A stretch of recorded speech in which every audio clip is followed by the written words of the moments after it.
Welcome to another episode of the Fanzone podcast. Your home for all things Bolton Wanderers, up the Trotters, the Northwest's #1 podcast. Good evening. Welcome to another episode of the Fanzone podcast. Episode 124. Back-to-back wins following yesterday's victory against Northampton Town. Kevin Nolan's Northampton Town. Hope you all keeping well. Of course, tonight, joined by myself, Chris, and Daniel. Evening. Whilst he's bringing up your comments on the screen. How are you, Dan, this evening? Flippin' brilliant. Flipping back-to-back, flipping wins. Flipping fantastic. Chris, how are you? Yeah, I'm good. What a difference a week makes, lads. What a difference a week makes. Let's get comfy. Let's enjoy it. Let's enjoy another victorious 3-point podcast. Please keep your comments rolling in the chat. We very much enjoy seeing them. And of course, Dan, who has the privilege tonight of bringing your comments to view, will do so. And both myself, Chris, and of course, Daniel will have a little chat about them. Daniel, am I good to call him Daniel? Good evening, everybody. And of course, special good evening to all of the channel members, which of course includes David, Jordan, Pete, Ian. Look at it. Brandon. It's like everybody's Laura. a channel member. Vast majority in the chat tonight are channel members. So if you're not a channel member and you want to get involved, you know what to do. Yeah, going on that actually, Cole. Obviously, what we were talking about earlier, I've had a couple of messages like on Sly from people who just wanted to find out, and you know you are, how to subscribe, and more to the point, does it cost anything? I know we've been over it before, but on YouTube, just click the bell that says subscribe, and that just basically helps us. You don't pay out. Or next to it, there's a button that says join, and that's where you can pay. So it's $2.99 a month, and that's where you get the little stickers and badges, and the badge against your name, Early stuff, all the priority gear for $2.99 a month. So YouTube, subscribe, nothing, join, $2.99 a month. Oh, exactly. Thanks, Laura. Thank you. Feeling a lot of love tonight. We're feeling a lot of love. It's amazing what back-to-back wins does. There's a lot of love tonight for each other as well as for us. So we do appreciate it. Beautiful. Yeah, no, it does go. Joking apart, it goes a long way because I think I touched upon it on the last podcast. The podcast itself isn't actually free to operate. It's quite a lot of costs in the background to kind of bring it to view and obviously get it across all the streaming platforms, be YouTube or Twitter, or put it on Apple and Spotify and all that good stuff. So yeah, it does go a long way, and obviously we very, very, very much appreciate the support. But as touched upon already, we had a game yesterday against Kevin Nolan's Northampton Town, a victory. Post-match reactions time, sponsored by Johnson's Tiling.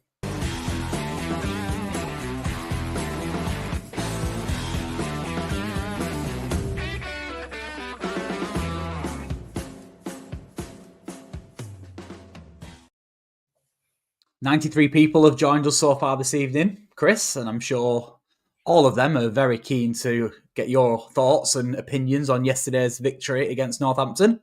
3-1, a goal just before half-time. Not the best of performances, but doesn't matter because we won, and it's back-to-back, and it's another 3 points, and it's edging us ever closer to where we think we should be. The victory itself, how important, again, do you feel that could be come the end of the season? And just give me your overall views on yesterday's performance, please. So, how important is it? I think when you add Saturday into the mix, so Saturday winning away at Huddersfield, Tuesday night winning at home against Northampton, when you put those two results together, makes it massive. 6 points in 2 games. First time back-to-back since October. Wins. without Which is ludicrous, isn't it, really, when you think about it? Sorry. Say again. It's ludicrous that when you think about it. It's ridiculous. If you've got aspirations of promotion, you can't have peaks and troughs like that. You can't. Simple. Consistency is key. So very important in that respect. I would also say a bit of a reality check, because everybody needs one.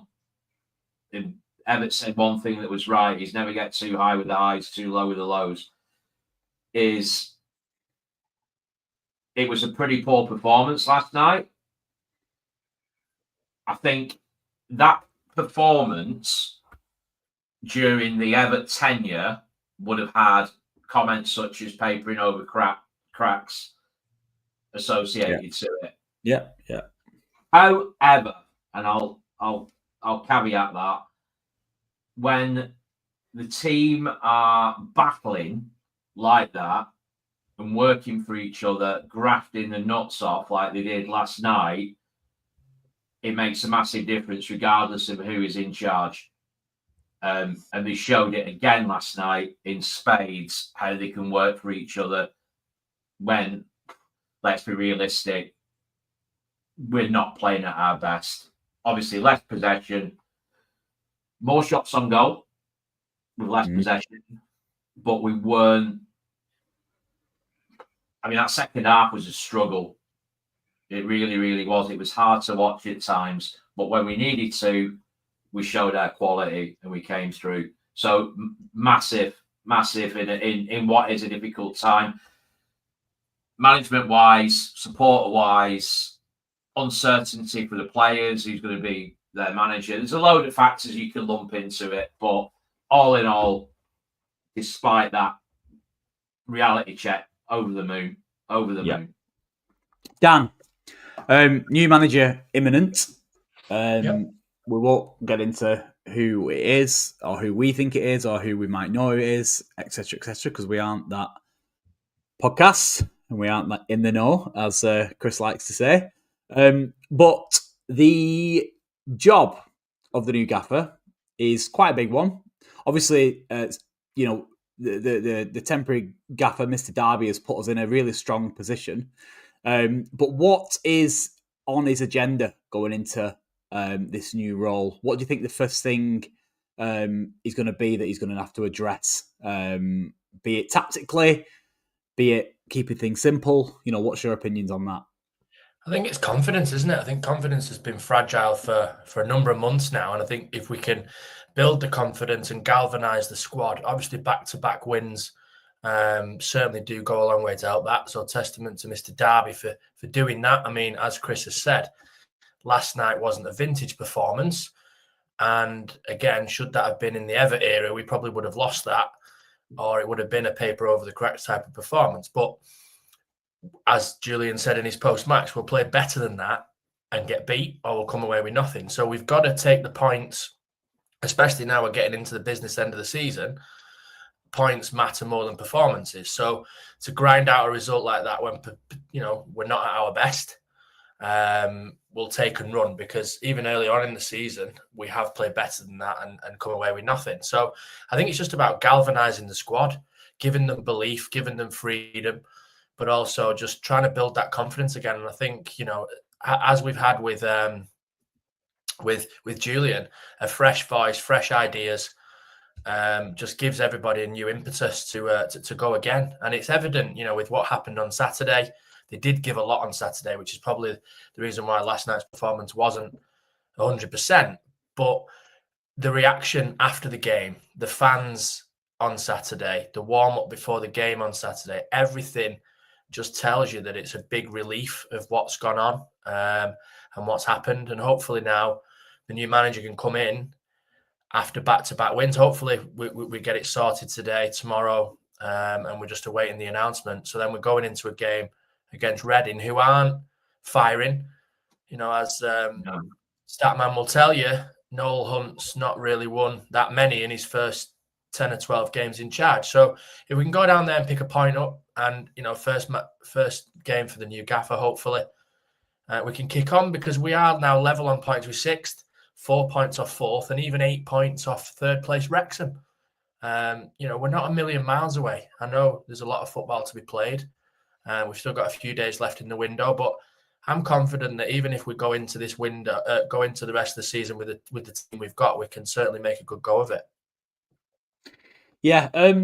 One observation from me last night, and I respect what you've literally just said, actually, and it kind of debunks what I'm going to say to an extent, but you mentioned that Saturday might have taken quite a lot out of them. Do you not think it was I'll throw this question to you, Chris, because obviously Dan's just, give a really good account of last night, but how much of an effect do you think Saturday had on them, and how much of a concern do you think it is that with the new gaffer potentially watching, they were a little bit off it and they didn't see... Listen, I'm not taking anything away from the fact that we got 3 points, and that's the most important thing, and I'm not disputing that. But we have obviously become accustomed to playing well, haven't we? And we didn't play well, did we, last night? And do you think that's a concern with the boss? No. You're on trial, aren't you? Do you know what I mean? And they didn't really impress. I looked at it a different way. I saw the message, or I listened to the message in the WhatsApp group last night as I was driving back. Obviously, hands-free using Apple CarPlay. Other hands-free systems are available in car. So I didn't answer it, but I did pick up on it, and it resonated with me a little bit. So on the fitness thing, I don't think it's so much fitness. I think a lot of it is almost like muscle memory in many respects, because they're used to playing a certain way, which is like drilled into them. It's like super complex passages of play, and you know the other way. So there's a lot of that, and then to change from that, there's a lot of muscle memory. There's a lot of concentration to revert and change back after playing in that way for such a long period of time. So that's going to it's not going to be just a physical thing; it's a mental thing as well. I see it a different way, that if our new manager was in the stand or in Reflections restaurant or whatever watching on, I'm sure you'll have seen that game anyway, regardless, on a stream or whatever, that to have areas that are there to be improved makes me think, yeah, I'd rather him be able to see the weaknesses than just a solid, consistent, high level of performance where you're thinking, what's the problem here? There's nothing to necessarily fix, and I'm not going to change it. I want to see the vulnerable elements of the team, the lacking in confidence, that's in detail, whatever it might be, where he can come in and use his own ideas. Yeah. That's for me personally, anyway. That's my view. No, yeah, it's fair. I just wanted to throw it out there, but I mean, Dan's made a good point, and Dan obviously just brought the comment to view. If you can bring it up again, Dan, Mr. Balls's comment. Yeah, they're not for the audio listeners. Dan said, "To be fair, Cole, we weren't great. You're right, but Northampton weren't bad at all, and Kevin's doing a great job." There, I'd say, and of course he's referring to Kevin Nolan. I think we got to give a little bit of respect to Northampton. I thought they were a decent enough outfit. I'd be surprised if they went down. They're obviously lacking goals and lacking that kind of clinical edge, but you can see what he's trying to do there, can't you? And there was a few instances where I'm watching that last night thinking I can see where he's got this particular blueprint from. We know that Sam was massively disrespected in the way that he was portrayed through the media and the way that we used to play. And I could certainly see elements of that in Northampton's game last night, in the way that they tried to get the ball forward quickly and keeping the ball alive and, playing the percentages to an extent. His influence will probably, obviously more recently, will come from Moyes, won't it? I mean, last week he's just done his 700th Premier League game, David Moyes. So you work with somebody like that for a prolonged period of time. It's going to have some influence on you, isn't it? As well, it's going to help you. But they were very well organised. They were superbly organised and did the basics well, which is something that obviously we're trying to revert back to. Strip out all this fancy down nonsense and get back to doing the basics well, defending, stopping crosses, defending the box, and then the rest will come naturally. Of course it will.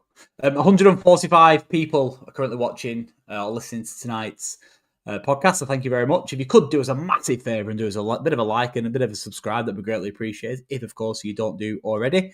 The like button is free and the subscribe button is free, as Chris touched upon already. But yeah, we got a victory last night. I reckon there'll be a few people with their opinions on man of the match. Please get that opinion in the chat, and of course Dan will bring it to view. But yeah, I reckon we have a little bit of a chat about the man of the match situation. And of course, is sponsored by iHeat.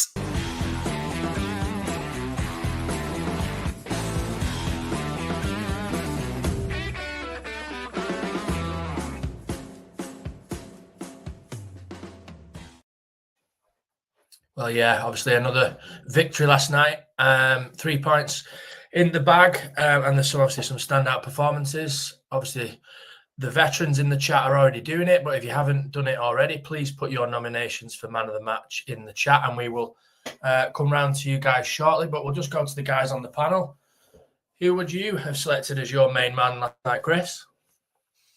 First of all, it's becoming less of a contractual obligation, this slot. It's getting probably the most talked about segment of the show now, isn't it? In the last couple of games, it's great. I mean, just look at the chat now. Yeah, it's great seeing it. 1, really 2, good to see.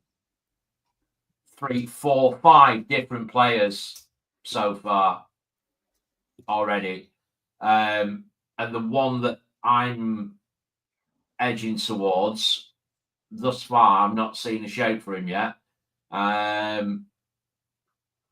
And I'm loving this because he's coming back into form, doing what he promised in terms of his sort of trajectory, which is George Johnston. He put his body on. Oh, there you go. There's one. Yeah, his distribution could be better, but work rate, sacrificing himself, body on the line, everything. He was everywhere last night. I just thought he was exceptional. George Johnston, the Lion. Yeah, great shout. Nice to see him finally regain his form. Obviously, confidence and everything else plays a big factor. But if we can get George firing to anywhere near where he was before his injury, then it'd be like a new signing for us, won't it? Col, your man of the match? Yeah, I mean, I'll always lean on the attackers more than defenders, if I'm honest with you, Dan. And for me last night, I thought Aaron Collins was excellent once again up top.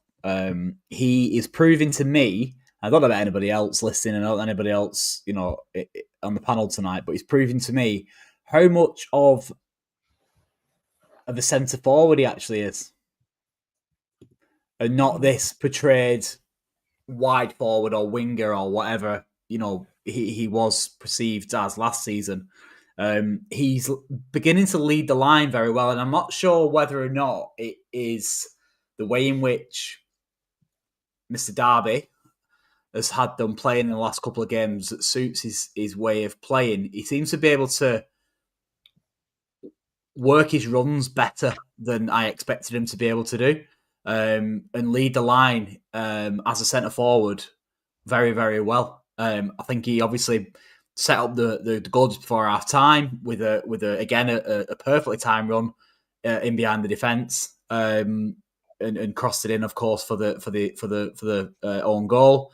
And his goal was fantastic. I mean, kudos to the pass. I mean, the pass was fantastic from Randall.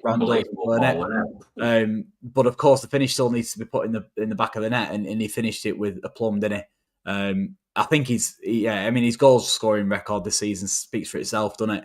And he really is. Yeah, I think he just needs a strike partner, to be honest. I think we could have a potential 25 plus goals forward on our hands here. Yeah, I agree. Yeah, good shout. Well, it's like with Aaron, it goes to show that we're not missing Dion, are we? And it's I think last night was his 15th goal of the season as well. So to get up to 15 in January, is some achievement. And obviously, somebody else that's been missing that we've not really missed has been Rico, because of the performances of Will Forrester. Again, absolutely colossus last night, really finding some form himself. But also Jono as well, as we've already touched on. But for me, I think my choice, I'm agreeing with Dan Vols there, which again, it's quite bizarre. But given the pelters he's had over recent weeks, I thought the skipper had a great game last night, and obviously took his goal well early on, although there's been cries that the goal was too early on from some comments on Twitter earlier today, which is absolutely bad. But so we've got our three have got a split decision, so we'll go to the chat. And I think obviously there's calls for Thomason, Collins, Morley, Johnston. I think the general consensus again from everybody is that the man of the match last night would be William Forrester. Yeah, I think Morley. There we go. Back to back. Back to back. Ole, ole. Fully deserved. We head down to Reading on Saturday, which is very, very, very likely, again, not in the know, is going to be our new manager's first game. I'm not bothered about ticket sales. I couldn't give two hoots. If you can afford to go, if you want to go, fantastic. But it would be lovely if we could fill that end. And I think it's pretty close to being sold out. Far off, yeah. So if you are sat on the fence and you've never been to Reading before, or even if you have been before and you fancy it and you sat on the fence, make the trip, because I think it'll be a pretty good one if we can give the new gaffer a welcome and get 3 points. That's my 2 penneth on the Reading game. Sorry? Couldn't agree more. Yeah, I think it'd be a nice touch, wouldn't it? I think what we're on now, 2,000 and a bit, I think, for it, a sort of give or take. Is that right? Yeah, we sold that initial allocation and it chucks us another 700 and odd, didn't they? Get them sold. Get them bought if you can. If you can afford it, obviously, it's expensive, isn't it? But yeah, get them bought. But of course, it's not just my opinion on the Reading situation; it's the stat man's. So let's get him in. Should we bring him in? Bring him in. Bring him in.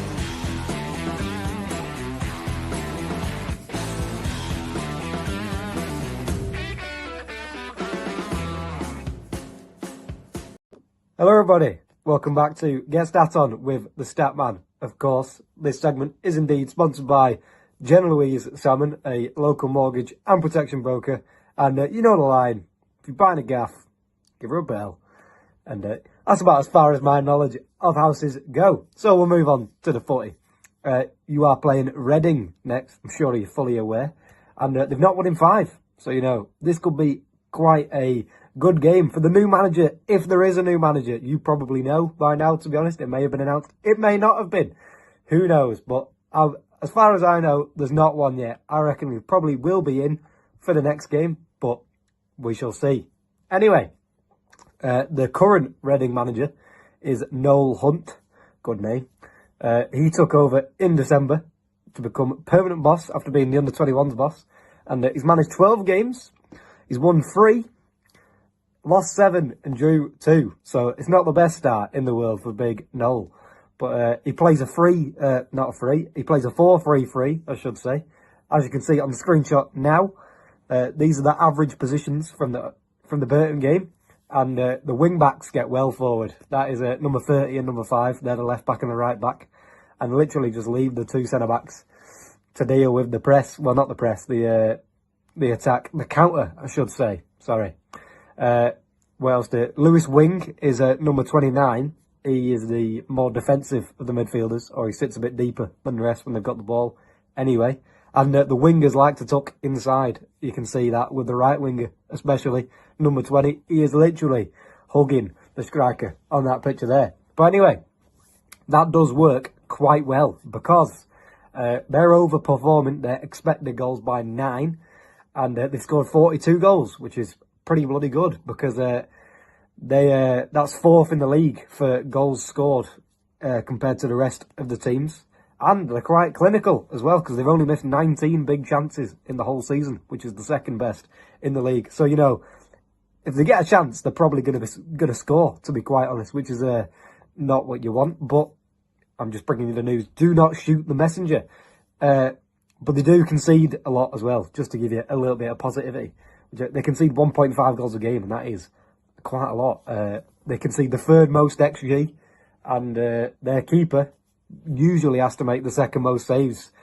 Well, not usually. He does make the second most saves per game, which means that he has to make quite a lot of saves, and he'll face quite a lot of pressure. So my advice would be, don't worry about creating chances too much. Shore up the defence first, and you should get a chance down the other end anyway. They're quite good at tackling, so I wouldn't be playing the dribblers.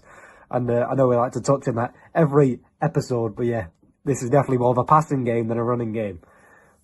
But they do have some slight question marks, especially when it comes to defending, because their press can be caught out, and their midfielders are quite poor at tracking runs, as we're going to go on to right about now. So this screenshot is from the Burton Albion game, and this is actually John Danny Bodvarsson scoring for Burton, and it comes from a deep free kick, as you can see. And basically, you can see the man at the back, I'd say back post, but they're absolutely miles out. So the guy at the back, he makes a little run round the outside, and nobody picks him up, which is already pretty shocking. And Bodvarsson in the middle is actually being marked, but you'll come to see he is lost quite quickly. So we'll move on to the next one. The guy at the back heads it across, and Bodvarsson's probably offside, to be honest, but we'll let him off. And the man who was marking him is just ball watching, completely loses him, and he doesn't even really see him. So he gets in, and he has a pretty easy tap in, to be honest. Absolutely piece of piss. We're not that type of podcast, sorry for swearing. We'll move on to the next goal, which is, again, big involvement for Mr. Bodvarsson. He has the ball on the left wing, as you can see, and 3 Burton players are up with him. And I'd keep an eye on the guy that's quite close to him, the guy making the run on the left wing, if you will, in the left half space. And he makes that run, but he is being marked. So what's the problem here, Statman? Well, you'll see now on the next screenshot. Bodvarsson plays the pass, a cracking pass, I should say. And that guy, he's just not being picked up anymore. The midfielder who was tracking him has completely lost him. And he has an easy pass across the corridor of uncertainty into the 6-yard box, because the guy in the middle, he's not being marked either. The centre-backs are ball watching. And, you know, it's basic stuff, but if they're not doing it, they're not doing it. And you have to point it out because it's pretty poor. So, yeah, what I'm trying to say is the midfielders can't pick up a run to save their life. And the defenders, well, they can't really do it either. So my advice would be to whoever is in charge and whoever is playing, just make the run. Even if you think, no, he's not going to find me, just make the run. And if you have as many people making fake runs, decoy runs, eventually one of them, you will be able to play the pass because they won't be being marked. And they'll be all over the place. So it should be quite a good game. Probably quite high scoring. Now that I've said that, it may be 0-0. My apologies. But no, I'll let you enjoy the rest of the podcast, and I'm sure I'll see you very soon. Drop me phone. Goodbye. I hadn't watched that. I usually watch them before we put them. I hadn't watched that since I've been quite busy, and yeah, that was an interesting end to the clip there. For those who are listening back on audio, as you may have heard, Cal dropped his phone, and yeah. Can we just make a comment there, make reference to his perfectly groomed chin this week? Beautiful. It is, isn't it? Well, yeah, big fan of the razor, and absolutely. Yeah, but also I guess, and more importantly, delighted to see Jon Danny Bodvarsson get 4 goals in 3 appearances for Burton. Unreal. No man deserves it more than the big Icelandic. Yeah, and I think he's on a 6-month contract as well. So obviously he's making inroads into getting that deal a bit extended, innit? Which would be lovely for him and his family. Yeah, because he's a wonderful man, isn't he? And yeah, cracking football as well. Just a shame he can't. Remember the podcast as well, isn't he? We'd love to get him on. If you're listening, Jon, we'd love to have a Q&A with you, Squire. We know he's a friend of the pod, so yeah, it'd be great. Yeah, why not? Let's make it happen. Maybe for the for pre-season. Maybe, who knows? We'll have to wait and see. Takeaways from that then for me. 1.5 goals per game? Pretty high. think as well, he's on about decoy runs and a bit of a weakness of theirs being that. Kind of goes back to what I was saying before about Aaron Collins as well, I think, in the way he's been playing recently.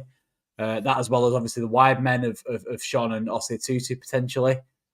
Who, by the way, disappointed me a little bit yesterday, Ossie Tutu. I thought he started well and then kind of went off the ball a little bit, didn't he? The guy who was on him, the Northampton lad, I don't know who it is, so apologies for that, but he was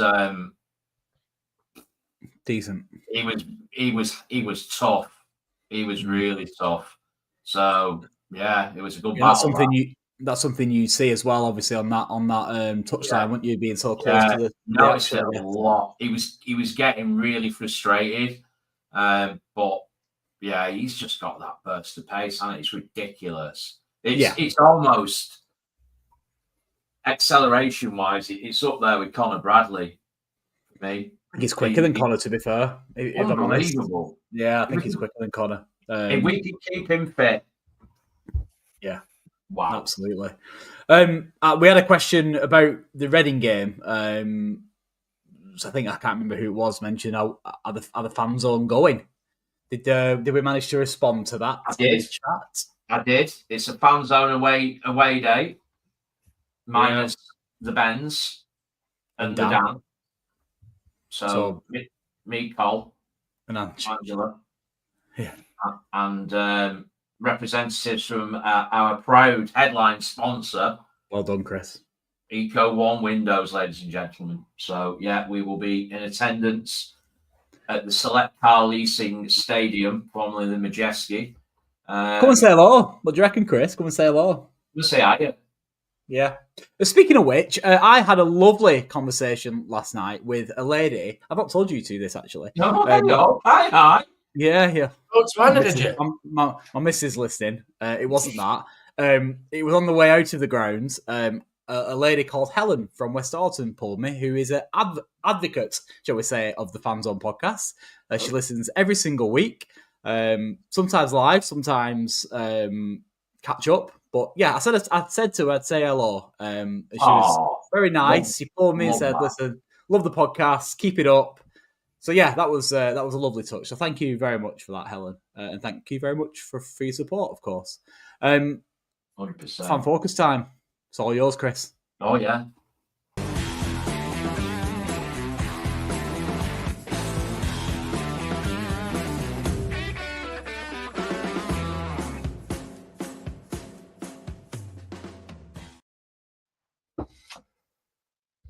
Interesting. Thank you for all your contributions this week. They have been extensive, shall we say. So, and you know what? Now things are starting to shift a little bit. The subjects are different. The context is different, which is really good. So we can make some really good conversation out of it. So, a few people have already touched on it in the chat throughout this evening. This comes from MB, friend of the show. Michael, good evening. Does Will Forrester stay in the central role in defence when Tolley comes back, assuming Toll replaces Gaff? I think the Rico Santos shaped elephant in the room is Rico Santos. As in, where does he fit into that equation? After all, he has been a mainstay despite injuries and dips in form and such like. So we do have to include him in the conversation. However, I'll kick this off and I will go with Gethin Morlin, Big Will in middle. I'll go with Jono on left and Tolley on right. Yeah, I'd back you there, Chris, to be honest with you. I'd back you, but I think at the minute they need to earn their places in that back three because I think the three that have played there have the shirts at the minute. And to be fair to Geth, I don't think he deserves to be dropped when they come back. So they have to earn the stripes just as much as Alex Murphy hasn't had a chance yet to slot in because these three have played really well. Yeah, look good last night. Come on. What are you on about, you? What? Yeah. Oh, He ball away about 7 times last night. He was terrible. At the moment, they've got to earn it. He can't just come straight back from injury and get straight back in the side. What message does that give? No, listen, right? I as most people who listen to this will be aware, I'm a massive fan of Rico, and I've been a massive fan for him for a long time. However, he doesn't get back in the side. I'm not so sure about keeping Geth in. I think Toll does get back into the side because we've missed him massively in this last couple of months. He's easily our best defender, in my opinion. I don't think Geth keeps his spot. I think he was all right on Saturday against Huddersfield, but last night he keeps giving ball away, Dan, all the time. I love Geth. He's been on the pod. Listen, but I just think his mind's elsewhere. I'll be honest with you. And if you got a choice over him and Tolley, I think he'd admit it himself. Toll deserves to play. Oh yeah, I'm not disputing that Toll's a better player. I just think that he just doesn't come straight back from injury and walk straight back into the side. No, I see your point. He did do last time. He did do a couple of weeks ago, didn't he? And then but look how we were playing a few weeks ago. Yeah, true. I'd walk into that two side games. It's only 2 games, and we've only kept 1 clean sheet out of the 2 games. You know what I mean? We've been the 2 centre halves that we keep waxing lyrical over about in Forrester and Johnson are the reasons why we've been good defensively. I'm not so sure that Geth falls into that category, especially not last night. I just like how he gets forward and overlaps and underlaps. I like that. I think he was restricted with doing that under Everett. I think he was told not to. I didn't see much of that last night, to be fair. And if he did, he would give him ball away in final third. He has improved, though. There has been a marked improvement, and suppose it's a short window, isn't it? It's a couple of games to see improvement in that short period of time, with obviously the uncertainty and the unsettling issues with manager and such like. It's difficult, but it's got better. But the question was around Rico, though, weren't it? Let's be honest. And does Rico go into the back line? And I don't think he does. I think for me, it's Johnson left side centre half. If we play 5 or 3 at the back, you know what I mean? We don't know what the script is doing. But for me, as we are at the moment, it's Johnson left, Forrester centre half, and Tolley off the right, in my opinion. That's your best 3 at the moment. That's a strong hit. Okay, I'll back down. Maybe I'm slanted because of the family connection. Maybe. And you're within your rights too. You know what I mean? You're in your rights too. We all love it. Like Cole said, we've had him on pod. He's a lovely lad. Top lad. Top lad. Nothing but praise for the guy. But when you look at it from a performance, go and get promotion point of view, you've got to look at where your weak links are. And unfortunately, that's where one of them is currently. And we don't hang players out to dry. It's just merely an observation. Yeah, well, the goal came down the right last night, didn't it? Yeah. Says it up, you know what I mean? Yeah. But lots of ball watching going on that goal last night. I'll say 2-2 did slip, but hey. Yeah, he was at fault as well, to be fair, but it came from the right, so.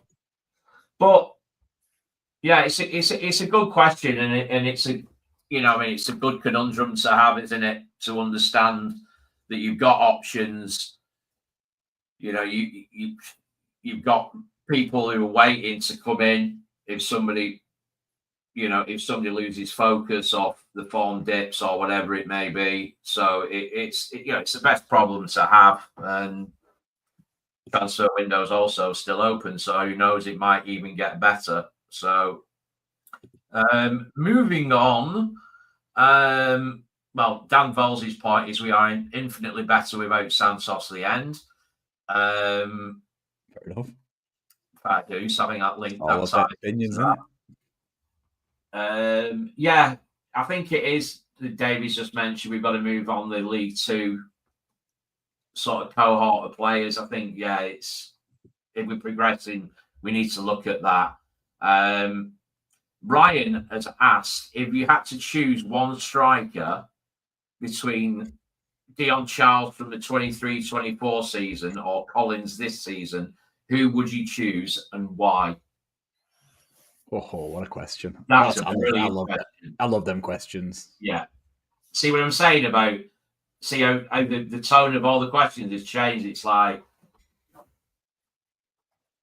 positive. I'm frantically typing away in the background, trying to come up with some statistics here and backing my theory. No, don't go with statistics, Cole. Go with your gut. Nah, well, my gut is based on the statistics. To be fair, Can we not have both? I'll let Dan answer first. Well, can we not have both of them up front together? The 23-24 Charles and this season's Aaron. He could. You know, can't take anything away from Dion. I know he's no longer at the club anymore, and he had some exceptional seasons for us, and justified the transfer fee. And ultimately, we let him go and made a profit. So we've got to tip our hat to him. But I think Aaron Collins is really, really coming into his own. To have 15 goals before the end of January, with still 19 games left to play. He could get up to 20, 25 goals if he carries on in this vein of form. So for me, I'd have to go for this year's Aaron Collins. I think when you get asked questions like this and you get asked about previous years, I think it's very easy to lean on kind of recency bias, especially given the fact that he scored 2 in 2. He's currently sat on 8 league goals, Aaron Collins, for the season. All competitions, you're right, 15. 6 of those have come in the silly pizza car trophy, and of course 1 against Arsenal. Dion, what did he finish that season? Off the top of your heads, was it around 20 league goals? I think he just tipped it, didn't he? Did he just tip 20?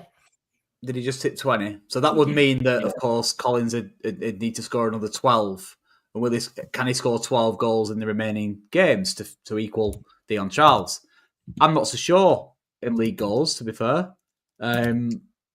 Although Aaron Collins all round is a better footballer, I think, as well. It's a difficult question. Really difficult question. It is. There's pros and cons all over the Dion had a lot of traits, didn't he, in his early part of his career with us that, were so important to us, like his pressing and his tenaciousness and, his battling and none of them things that fall under the category for Aaron Collins. So it depends what you're after. I'll lean on Aaron Collins just because he's a better all-round footballer. But Dion, let's be honest. I mean, you're going to have to take that picture down over your left shoulder, Chris, aren't you? But he's he was very good for us, weren't he? He was very good for us. I think Dion obviously offers a lot more off the ball than what Aaron does with his harrying and his high press. That was absolutely fundamental in how Everett played when we were on fire. He was very much the emphasis up top, where defense started in attack and the old cliche there. But as soon as Collins gets that ball on the left hand side and cuts in on his right foot, it's deadly, isn't it? We've seen it on a number of occasions, and he's getting better and better, isn't he? I don't think he's peaked yet in terms of his form this season. I still think there's another gear for him to go up into. And to be fair, how old is he? Back 2 weeks. Was it? Yeah, maybe 3 weeks. If you go back 3 weeks, the overall consensus about him was he was having a stinker of a season. I mean, consistent goal scoring wise, but in terms of his season, and all of a sudden, the shackles have come off, and like you say, he's able to have that free role, putting in. He just looks like that player that we signed, the one who crossed on his debut, first touch at Bolton against Barnsley. He just looks so much freer. Yeah, I think you need. I think you need be interesting to see what the new manager does, but I think you need somebody who these flair players can play off. Personally, he reminds me. I don't know if anybody agrees, but Aaron Collins reminds me in a lot of ways of Ivan Klasnic. It's his birthday today. Happy birthday, Ivan. No, really? Yeah, geezer. That's a hell of a resemblance, that, Chris.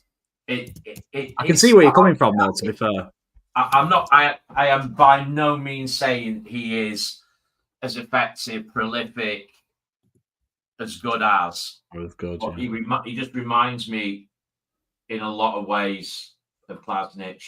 very dynamic, very explosive, very, very predatory, but he's just got an instinct. And he reminds me, he's got that about him for me. Obviously, League One, not Premier League, but yeah. But it's really Klasnic could pull the trigger from anywhere as well, couldn't he? And he was deadly, similar to Collins. He just had that instinct and eye for goal. Yeah. But again, both players have been. I know Dion's no longer with us. He's been superb for us, and Aaron is certainly filling them shoes already, isn't he? So again, if we could get a strike partner for him to feed off and hold the ball up, it could be this lad from Cardiff that's heavily linked with us, 6'6". Who knows? And obviously, if there is one position we need to try and fill between now and the end of the window, if the new manager gets time to do it, it would be that, wouldn't it? It's going to be fascinating. It's going to be fascinating, isn't it, to see how the new gaffer sets up. Yeah, it is. I read earlier that somebody said that don't expect any different sort of formation or tactics from the new manager. I'm happy with that, Chris. I'm happy with that. I don't. You play to your strengths. Listen, we've got talented footballers at the level. Who's obviously lock of confidence. All I want to see is a bit of adaptability. That's all I want to see. You know what I mean? And respect your opponents and opposition a little bit more as well. Yeah, it's an attitude thing, isn't it? In a lot of ways. Yeah, that's what I don't want to see drastic tactical change. I don't want to start seeing us, completely rip up the blueprint of what we've been doing over the last few years. But I just want us to be able to go to games like we did against Huddersfield, not go there and be arrogant and think, yeah, we're going to have all the ball, you're going to have to be better than us, because we lost games like that. Go and have a. Well, yeah, like Brandon's just said, have a plan B. It's horses for courses, isn't it? Horses for courses. Horses for courses. We went direct and physical away at Huddersfield because we needed to. Whereas last night he brought Sheehan back in because we were going a little bit more flair because we're at home and dominating the ball. So it's adapting the team and the tactics. Exactly. Full well if Ian Everett were in charge last on Saturday, Dan, full well that Josh Sheehan would have started in that midfield. Yeah, correct. Yeah. So it's the one thing they go straight away. It's the one thing that Everett didn't do. It was literally just bang, bang, bang, bang, bang. It didn't matter who the opposition was and where we were playing, whether we were home or away. It was just we were easy to predict, weren't we? Us in the stands knew how we were going to play. We knew how we were going to set up. So opposition managers and analysts and all the science that goes on behind the scenes these days would work it out in a heartbeat. So, even those two games with Julian Darby and Andrew Taylor and Andy Tutt, they picked two different sides. All right, we only made two changes, but them two changes completely changed how we played and how we set up and what the game plan was. And obviously last night we went direct and in at them early on to get the crowd going. And then we obviously we conceded after 8 minutes, which obviously wasn't the plan, but we went at them, didn't we? And we had a little bit more of a different game plan than we do when we've, as you said, Carl, we've got to give teams respect when we go to their grounds. I mean, Saturday won't be an easy game down at Reading. And we'd take a point now, wouldn't we? To have 7 points from 3 games, I'm sure every single one of us would be happy with that. I know we want 3. I know we do, but I'm only pulling my face a little bit. I agree with you. We do need to show respect. I just think we're not in a position where we can go to games to get points. We need to keep winning games. Yeah, absolutely. But if we got a point on Saturday, we won't be disappointed, would we? No, God, it's not the end of the world, is it? No. Yeah, I'd be a bit like, okay, that's what I'd be like, all right, fair enough. I kept that up because, David, I wasn't aware of your message, so I've just picked it up. So we don't use our phones on here, so this is a special occasion. So David mentions adaptability. Get that right? Was what I sent fanfare, and I think that is very much the watchword. So I've just referred to your message. You have to bear with me because it's a bit of a big one. A breath of fresh air in a change of manager, a solid performance against Huddersfield, then a very interesting win against Northampton. These were down to tactical changes and utilising our squad. Add to the fact that the players seemed and did give an extra 10%. I'd probably say a bit more than that, to be honest with you. Derby tactical awareness must not go without praise. I think as well what's been refreshing about him has been the fact that he's so humble in his approach. There's no airs or graces. There's no arrogance whatsoever. It's purely straight down the line. Murphy won every header and tackle, also involving Collins' goal. Randall, is he on his way out? Toll for Gethin, so going back to what we said earlier, plus a replacement for Adebayo. When I walked out last night, and again, throw it open about Vic, I was frustrated. But then looking back and thinking back about the game, bigger picture, I think it was an effective performance without it being an exciting performance by Vic. I don't know what you think about that. I've never been his biggest fan, to be honest with you. Given his size and his stature, stereotypically, I feel like he should be holding the ball up more and have more of a presence up top, and he doesn't.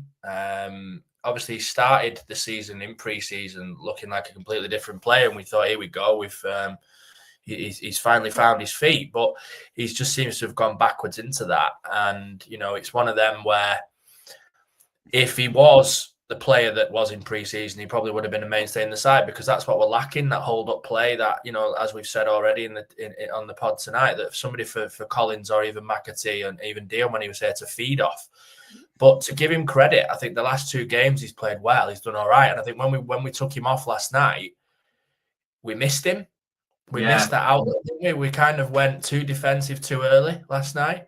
Yeah, and it put us under a bit of pressure. So do we underestimate his influence and how he does on the pitch when he plays? I mean, it's difficult when you've already got that bad reputation and that bad perception of someone, that for them to turn it around. So to give him credit, I think, again, when we took him off last night, I think he was missed. So are we being a little bit unfair in how we view him when he does play? Yeah, I think you automatically judge a striker with the goals, don't you? And that's the problem. You look at his record and it's not great at all. I do feel for him sometimes, though, because he does work pretty hard, and that often goes unnoticed, doesn't it, with centre forwards. I just question his desire a little bit to get us to that next level. Like you said, and rightly said, Dan, he started the season so well, and it's like, I know we've obviously been at that, the managerial change, and we've obviously not been great this season, but sometimes you expect your players to kind of grab it by the, don't you? He started the season, didn't he? So how do you regress? Why is he regressing? Why can he start so well? I get that. It's a big thing, isn't it, this season? Again, without going over old ground, the hangover from what happened in May naturally has affected the confidence of all of them. I think you're the only one who still talks about that game against Oxford, I'm not You're sure. the only one who brings it up. I'm not sure. You and Ian Ever are the only ones who bring it up. We're in February at the weekend, so we can't use an excuse now, but it definitely did have an effect on them. Joe Randall made a really good point. He's done a getting to know you on Wanderers TV with Super John. So when they sit down and have a chill and have a chat. And he put it in perspective as a player, because obviously he's been at Peterborough for a couple of seasons now. They've had aspirations for playoffs. Obviously not so much this season, but certainly in the last couple. And he just said something really simple, that it's back-to-back playoffs. I don't know, we know that, we were there, but when you put it into context like that, to come off the back of back-to-back failures in playoffs, whether it be a semi or a final, it does compound it. And obviously we've been talking about this anger. I don't think Dan is the only person who talks about it. You do still hear about it. It's less so now. The only person on the podcast. it's got to be a factor on it. Back-to-back playoff failures. It's a lot in it. It's a lot to take. Yeah, but the new manager, I think, will. That's your reset, isn't it? Reset, yeah, exactly. Yeah, and that's why people are so frustrated over it's the reason why it's taken so long for us to come to this decision. Yeah. Well, as Brandon just said there, hopefully Everett's taken that grey cloud with him now. Like Clem's followed him, like Linus on Charlie Brown with his nets. Yeah. It's an exorcism in many respects. Not to say that Everett's a demonic figure, but it is. It's a kind of exorcism. It's a cleansing of the club, isn't it? It's taking away that negative aura almost, and you can see it already. But it's early days. It's an interim manager bounce. There was a comment from, and we'll do this one live, and it's live, from Chris Combry. Interesting, because it's just happened and nobody's really spoken about it. Does Baxter get back in this team out of contracts in the summer? So for me, no. I think it probably leans more on how well Luke Southwood does all round, vocally, distribution wise. Does Nathan Baxter get back in the team? It's a simple answer. No, I don't think he does. I think. Well, I say that it's difficult because I think there's one position that it's arguably the most important position on the pitch, right? So when a new manager comes in, that will be his first focus area, and I say that as well because our goal difference is woeful, and that's not only just one. That's not only just because of the defence. Communication, commanding of your area. All the stuff that comes with being a goalkeeper is really important to that back line. So, you know what I mean? It's a tricky one. It's up in the air, that position at the moment with the new manager coming in. It really is. Yeah. And I don't think we should look at the fact that he started the last couple of games. It all depends on what the new manager wants from his goalkeeper, doesn't it? I mean, Baxter's a better shot stopper, but Southwood's better with his feet. So it depends, and it's it's a game of opinions, isn't it? It depends who the manager is and what he's looking for from a manager. And the goalkeeping coach as well, Dan. It's going to be a complete new goalkeeping coach. So I wouldn't. I'd be offering him a new contract, Baxter, because I quite like the idea of these two competing for the number one spot, because we've not had it for a while, have we? We've not had two number ones since probably Yaskalainen and Al Absi, have we really? Yeah. I know we had that phase of Ben Anick and Mark Howard, but to have these two, and it's an assortment of riches, isn't it, really, where either of them could start in goal and we wouldn't be unhappy. So for me, I'd offer them a new contract, but I think to have them competing for that jersey is only good. Tricky one. But there we go. We're virtually bang on an hour. Well, a minute away. So I'd like to thank Wood and Grounds for sponsoring the Fan Focus, as always. Beautiful. Thank you very much. Thank you for all your contributions, and keep them coming.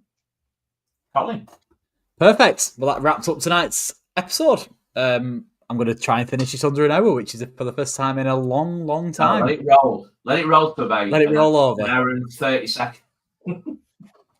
Or 5 seconds, just to, Yeah, well, we can't stretch it out that much. We might see you tomorrow for the emergency new manager announcement pod. Fingers crossed.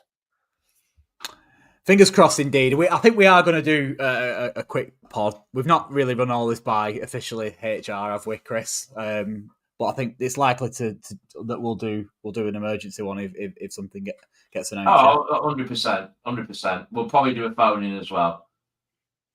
Yeah, so that's a really good point, actually. If you want to get involved in the phone-in, like we had a few Wanderers fans do previously, keep your eyes peeled, and yeah, we'd love to get you on. Listen, you don't have to come on with your camera on and all that, because, you might not have any makeup on, or you might be Jessica or whatever. But, if you fancy it, come on. come on, audio only, and have a little chat about the new gaffer when it happens. But thank you very much to 232 people that have been watching tonight's episode live. Please like, subscribe, and give us a rating on Apple and all that type of good stuff as well. It goes a long way, a long way to help us get in the eyes and ears of Bolton fans. Thank you very much.